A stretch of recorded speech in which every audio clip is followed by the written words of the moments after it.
What's up, everyone? Welcome back to Questions You Never Thought to Ask, the Whitewater Kayaking Podcast. My name is Seth Ashworth. This week I've got a fun episode lined up for you, which I hope you enjoy a lot. Just before we get started, I want to say a big shout out to the people who support this podcast via Patreon. Patreon's a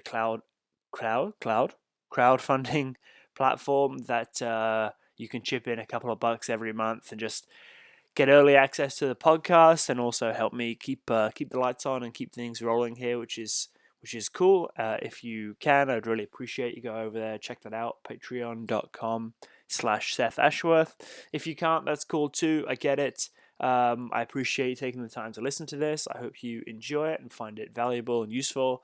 And I will speak with you in a couple of weeks. Peace. Welcome back to Questions You Never Thought to Ask, the Whitewater Kayaking Podcast. This week I'm joined by Golder Goldstein, author of a written piece on BlueRidgeOutdoors.com called Your Beatering is Not Cool. Golder, welcome to the show. Thanks, Seth. I'm glad to be here. Fired up, man. Now, I hadn't heard of you before. I hadn't read any of your written work before. For people who maybe haven't heard of you, or do you want to give us like your background, your Tinder bio, your rundown? I live in Asheville, North Carolina. I've been paddling for, 15 years or so. Mostly open canoes, but I paddle pretty much anything that floats. I kayak a little bit. I hand paddle some. I like inflatables. I like to row. Pretty much if it floats, I'm happy to spend my afternoon in it. And just been paddling for a while, and just started writing some articles and some stuff that started out with some blog posts and Medium posts, and recently was really excited to get that most recent article published with the Blue Ridge Outdoors magazine. Cool. Now, for people who hadn't seen it, it got pretty well shared, which is how I came to see it. And it was an article. I'm going to summarize briefly, and you can tell me if I did an okay summary of it. It was an article about how people are influenced by social media, maybe taking risks they shouldn't be because that's going to equal more likes, and maybe our culture, especially in our community, is getting more okay to just be beta friendly because it's cool to watch those videos, so we're kind of okay to watch people do it. Is that an accurate summary? Yeah, that's a pretty accurate summary. I think a lot of people kind of some of the feedback I got was folks thought that it was kind of coming from a place where, I'm opposed to people, well, basically the better way to say it is we're all in between swims, and I'm aware of that. But the attention that I was hoping to bring to the conversation was that the mentality behind it really has a big effect on the community and the kind of days we have out there on the river. I was certainly interested when I read it. And one of was there a particular moment or instance for you that was the thought start point for this article, or was it just something you've been thinking about for a while, or you just really dig Beater of the Day on Instagram and you wanted to talk about it? It's kind of had been, some thoughts had been brewing in my head for a little while about it, and some conversations on shuttle rides around the Southeast talking about just sort of the risk assessment and decision making, in the boating community. And, I think in everybody's community, there's always people that are progressing at different speeds and sort of with different styles. And, I just started to kind of see what seems to me to be the sort of the subconscious effects of, having GoPros and that style of camera so readily available, and social media, and just kind of the way that people get a lot of attention for getting trashed, and that it's really easy to view and to be swayed by that mentally and in terms of our decision making. Yeah, I really enjoyed reading it. It was definitely insightful. But I thought it kind of it wasn't a resolution, like a what we can all do moving forward, all together as a community. Was that intentional, to leave the discussion open, or what are your thoughts on that? That's a great question. I think I think the discussion is the important part. I didn't write it claiming to have some sort of, magical solution. Um, I just was really hoping to strike up conversation in terms of, in paddling communities and in paddling groups, in terms of, what's a safe, logical progression. There's a lot of people out there who might run a class 3 run and think, sweet, I'm super solid. I survived that. So I guess I'm super solid, and I guess I'm ready for 3+, and I guess I'm ready for class 4, and so on. And, whitewater is a really interesting sport. If you think about it, like even the driftwood makes it down a lot of runs. So, I mean, there's a big difference between like making it to the takeout and having something really dialed. And so I just wanted to kind of bring attention to that, to me, a logical progression looks like if your whole group, if you were with 3 or 4 other people that were all had the same skill set as you on that given day, that, everyone that, if you really are comfortable at that grade, then that group would be fine kind of setting safety and scouting and working your way down stuff together. That's kind of a way of looking at a logical progression for me. And, I've seen, over the years, just a lot of people that are just kind of like bombing down stuff and barely making it by the skin of their teeth. Sometimes getting beaten down a bit and then just kind of going on to the next thing. And I think that's the end game of that approach doesn't look very good. Yeah, it's definitely like easy to just be like, okay, I've got it. Let's do the next thing. Let's go. And one of the takeaway points that I thought when I was kind of reading through your article, that like we all kind of have a bit of a responsibility, right? Like kayaking's individual. I think you wrote it down like that. Like kayaking's an individual team sport where we are paddling our own boats, but also we're responsible for each other and our actions. Like the things that we choose to do on any given day don't just impact us, but they impact the people we're on the water with. So we kind of have a responsibility to think about those people as well as thinking about ourselves before we run a particular river or a particular rapid or a particular line, right? Yeah, absolutely. It's an individual sport when it's going well, but Yeah, as soon as the shit hits the fan, and as soon as somebody's pinned on the top of a sieve or getting worked in a hole, it's a team sport, and we're relying on each other. And in such a powerful and dynamic medium as whitewater, it's we always go into some sort of rescue situation with the mentality of no new victims and not getting into trouble ourselves, but those lines are thin.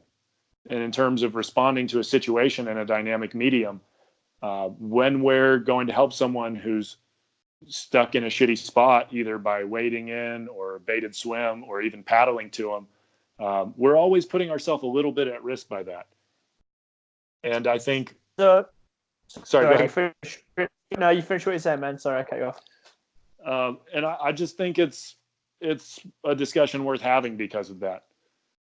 Yeah, I agree 100%. Do you think every single kayaker in the world would be paddling better if nobody had access to a GoPro? Oh, I don't know about that. I mean, I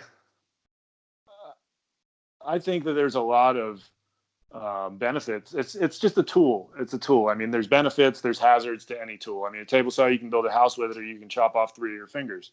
It really depends how much attention you're putting into using it and what your intentions are. I would say that I get a lot of stoke and excitement seeing some GoPro footage of the heavies, the shit runners, like out there on the Stikine. Like that's so far above my pay grade. I can't fathom going there myself, but I get a lot of excitement and inspiration in my own paddling, getting to witness some of those runs done by other people. I know a lot of people use their GoPro footage, both their own and other people's, to kind of tighten their lines up a little bit, or to learn and become familiar with new runs. You can, see some runs down, a creek that's on your bucket list, and when it comes in, you can walk into that situation a little more informed. It doesn't take the place of scouting and proper planning and doing your due diligence and having a strong crew, but it's, it can add information, and it's just one more tool that you can apply in that way. So I don't know. I mean, I don't have a problem with them. That wasn't the point of my article, is like GoPros are bad. I think all these things are just tools. It's all comes down to how we choose to use them. All right, let's pivot for a second. I'm going to take the devil's advocate position. Sure. Anjol and Dane and Nuria and Benny and a lot of the other like kind of big name kayakers of social media of the world, like the best kayakers in the world, they post a lot of fantastic lines that they run, but they almost all post some of their carnage lines too. What's the difference between them and the average Joe Sunday kayaker posting his good and bad lines? I appreciate that those folks include some of their beatdown footage. I think, I sometimes hear people say it's all class 3 until it goes wrong, and it's easy for us to look at those really elite level paddlers that you mentioned, and they make that shit look so easy and so pretty that it makes it seem like, well, I could do that, and so could Aunt Martha and Grandma off the couch. And, seeing what happens when even the elites, miss one stroke or misread a hole at the bottom of a drop or something like that, and seeing how it plays out, I think there's a lot of learning that can be happening from that. I also think that, depending on how it's presented, it can present a risk in terms of if they sort of play down the hazard that they've managed to escape from. And that's kind of human nature. We all do that. We survive stuff, or we see someone survive stuff, and we think, oh, okay, that's not as bad as I thought. But really, there's a certain component to whitewater that no matter how good we are or how much we've taken the time to develop our skills, and all those people you mentioned certainly have, at that upper level, and even I would say at anyone's upper level as a personal factor, it's a dynamic medium, and to some extent there's a little bit of a dice roll factor in there. So I think playing down, tremendous ass whippings as like just something to laugh off, I don't know, that could affect people too. It's hard to say. It is super hard to say. I definitely don't know what the right or wrong position is. I just kind of wanted to take that, question to you, just, to be on the other side for a minute, because that's kind of my job. Sure, I read another article this morning that was similar to yours, but a few years older. That I was on filming another podcast yesterday that I got recommended to me, and it's called Style by this dude Lewis Geltman, who's the Hammer Factor podcast guy. And it's on this website called Site Z. It's like super similar to yours, and it but like 8 years older, but like a very similar vein of like too many people just like surviving their way down rivers, and then like surviving their way down harder rivers, and not having that style factor before they like level up. And there's a super interesting, like, I wouldn't say chapter, because it's like not a book, but like a mid-section of this article, which talks about like kids getting into paddling, and like pro paddlers now who started as kids being forced to stay on easier whitewater because they had some kind of like older mentor or parent or whatever who would be like, you're 14 years old, you're not going to run some class 5 because you can drive there. And because they're forced into staying on those easier runs for longer, they build up better skills, and they're better at knowing what they can do and what they can't do, and finding the harder lines in easier whitewater. What do you think about kids kayaking and kids in social media now? Well, I'm familiar with that article that you mentioned. I read it a number of years ago, and I don't remember the specifics, but I tend to like Lewis's writing style and agree with a lot of what he has to say. Yeah, it was pretty sick. I really enjoyed it too. Like similar to how I really enjoyed your one.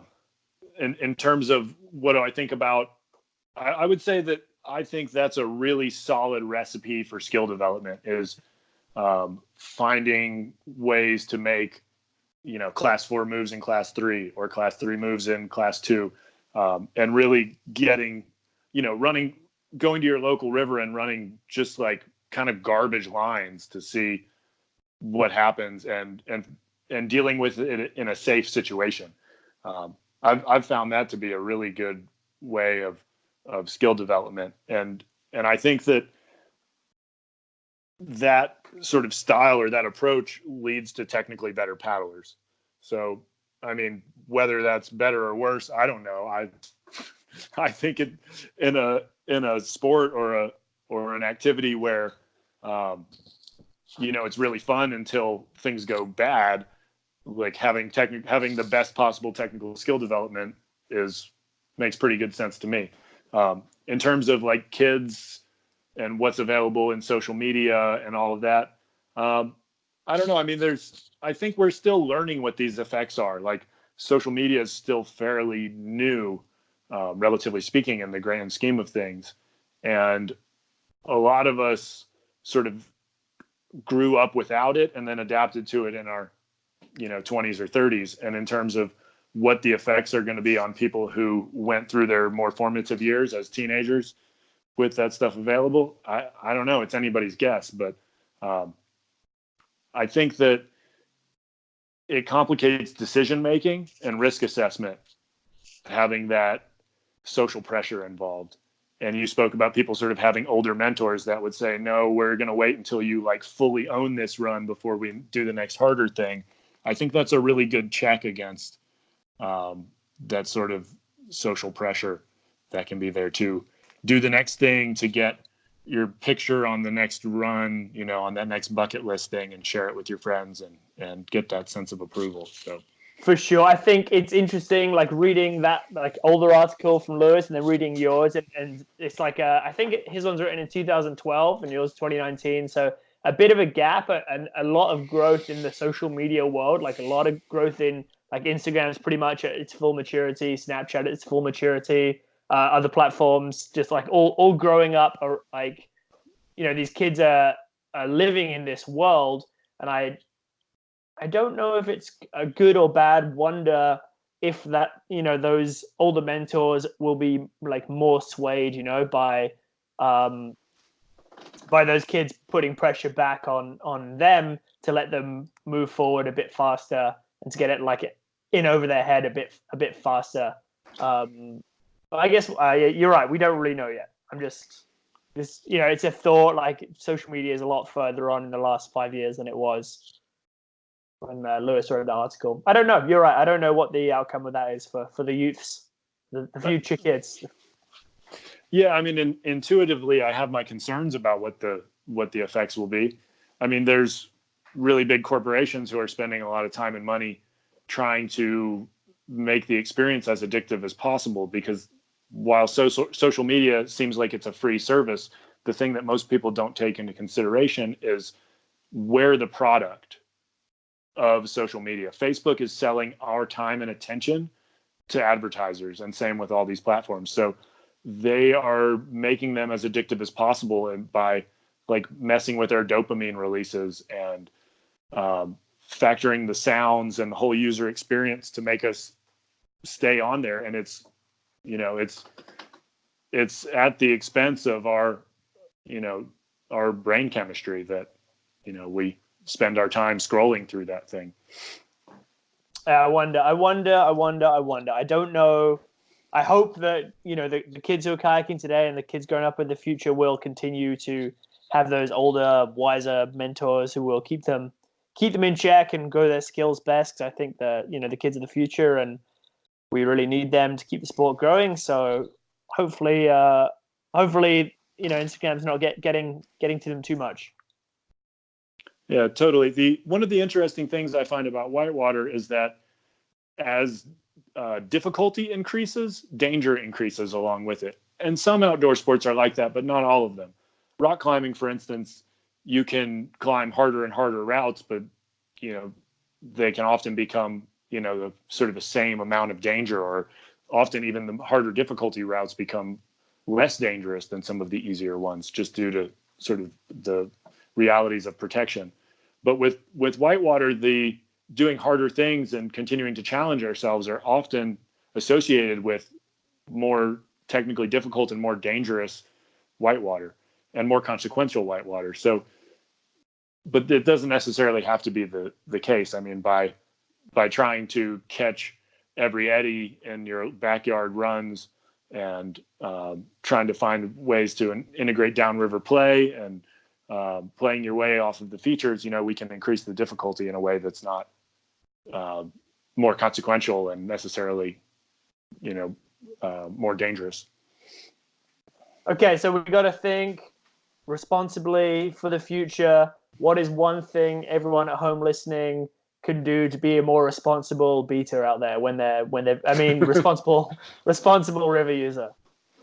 Well, the thing I hope to achieve with writing the article was just kind of being aware of our own decision making and what's influencing that, and also just kind of starting the conversation, whether that's in your paddling group or if you're helping some newer paddlers get into the sport, of just having these conversations about natural progression, about logical progression, about making good decisions, and just talking about all the things that might affect or interfere with those decisions. And some of those are social media. Some of them are just good old fashioned peer pressure. There was a ton of that when I started boating, that, everyone wanted to be tough. No one wanted to say, holy shit, I'm terrified right now. It was a lot of peer pressure to run the next thing, run the harder thing, get on runs at high water. And I think these conversations in terms of when is a run, a bit of a too big of a step, or when does this change in water level mean, we should go somewhere else, or maybe everything's blown out and we should all just go bowling. I think if that's the one thing that people could take away, is just kind of an awareness of these things and these factors, and sort of the foundations on which our decision making is occurring.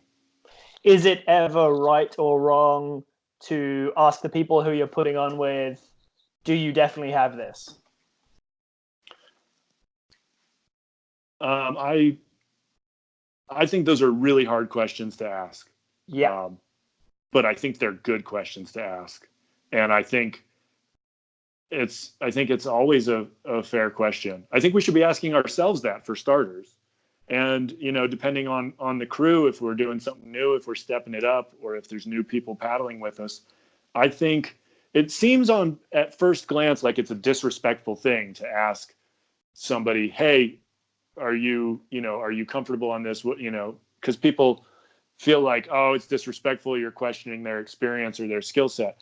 But if you care about them as a person and you care about their physical safety, I think it's fine to ask and say, hey, what other runs like this have you done? What are you comfortable on? Oh, you've run this before. What flow states have you run it at? I think we have to, if we want to do our best to have long careers and to paddle with people with long careers, I think we have to be willing to sometimes ask those questions, both internally and externally. That was the big takeaway for me, is that as I have gotten older and have been more places and have had unfortunately lost a few friends and community members, I have got much more comfortable when I see someone I don't know at a high water run or a flood stage run, or something that's big. I'm very happy to just hop over in the parking lot and say, hey man, like, I've never seen you before, like, what's your deal? And just have a chit chat with them about what they're, where they're from, what their experience is, what they're expecting, to find out if they have this. And I probably don't usually phrase it in that, like, fairly leading question that I gave you, like, hey man, do you have this? But unless they're a really good friend of mine, but it's like, I'm very happy to start those conversations with people and take 5 extra minutes, because I think it's super important for everyone else in the group, right? For your safety. Otherwise, ultimately, you're going to put on with someone who you don't know, who's like immediately out their depth, and then it's going to be on you to deal with their shit when something goes wrong. And I think everybody in the kayaking world, no matter how hard you're going, like, if you're scared, there's probably someone else you're putting on with who's scared too. And you need to make sure that everybody is on the same place. in terms of like, do they have this? And maybe not in such a short, vulgar way, but like everyone's just got to kind of buck up and be like, have more conversation with people in the parking lot, make sure everyone is there, has it. Totally. And I think it's a really important thing to role model in the community as well. I mean, you're an instructor, you've got this podcast platform, and there's like, we've definitely got plenty of the peer pressure in our sport already, and the just like, oh fuck, everybody's doing it, so I guess I'm putting on too. And we've got enough of that. We don't need more of it. What we need is more of these conversations. And I think, the way you phrased it isn't necessarily how I'd approach it, but I think if you can find a respectful way of opening these conversations and role modeling these conversations in the community, it just makes for better outcomes. Because it's like, we've all had those experiences where we've been in over our depths, gotten beat down. And I don't know about for you, but it set my progression back. Like, having to come to terms with those experiences and the fear and all of that. It's every time it's happened to me, it's set my progression back. And if what we want is to keep getting better and keep enjoying the sport, in my mind, it's best done by not traumatizing ourselves and the people around us by, those really sketchy close calls. We've all seen them. We've all had moments in a parking lot where we thought, maybe not today. And, it's variable. Like, maybe you're jet lagged, maybe you're hungover, maybe you just got off the flu. There's so many things that affect our abilities on any given day, and a run that we totally styled and nailed last week at a different flow state or at a different mental state, we could have our ass handed to us. So it's just all these different considerations. And I think the important thing is to just be realistic with ourselves and also to have the conversation. Yeah, for sure. There was I can't remember where it was now. There was a really great blog article Pat Keller wrote a few years ago. And it was about walking a rapid. It was somewhere in the southeast, but I can't remember the name of the river. And it was a rapid he'd like run a bunch of times before, but would regularly walk because it was like kind of rowdy. And if he wasn't feeling it, it was like the risk reward just wasn't high enough for him. And at the time when I first read it, I remember thinking like, go figure. And now as I get older, I realize that actually just because you've done something before doesn't mean you need to do it every single time. And it won't slow you down less by not doing it. If anything, it'll probably be the opposite outcome, Yeah, I agree completely. And in terms of these sponsored paddlers, these kind of world-renowned paddlers, when I see stuff like that, it always makes me glad to see it. Folks that are, that are sharing that they got to the put in and it was just way, way too high and they didn't put on, or they took a look at a hole at the bottom of a drop and were like, hell no, I'm not messing with that today. Or even saying, yeah, I've done this before and you know what, I'm not feeling it today. Because that's when I started paddling, I didn't have a lot of people role modeling that. I had a lot of people go like, just like everyone full send, and you might get heckled if you're considering walking it, kind of thing. And yeah, I hope I don't think it's helpful. I hope the takeaway for people listening to this, I hope they have two takeaways. I hope that they know they don't have to run everything, and like different days, different feelings. Like you are not personally any less of a kayaker or canoer or paddler or whatever, because you chose to take a part on something that you've done before. And I hope people will be more happy to start those conversations on the big days and on the big runs, on places they, when they meet a group of people who they've never seen before, or like, that one person who's joining a group of people, and you just want to say, hey, like, what's up, man? And figure out what's up with them. And I hope that will be the prime example takeaway people get from this podcast that will be transferable and hopefully help a lot of people.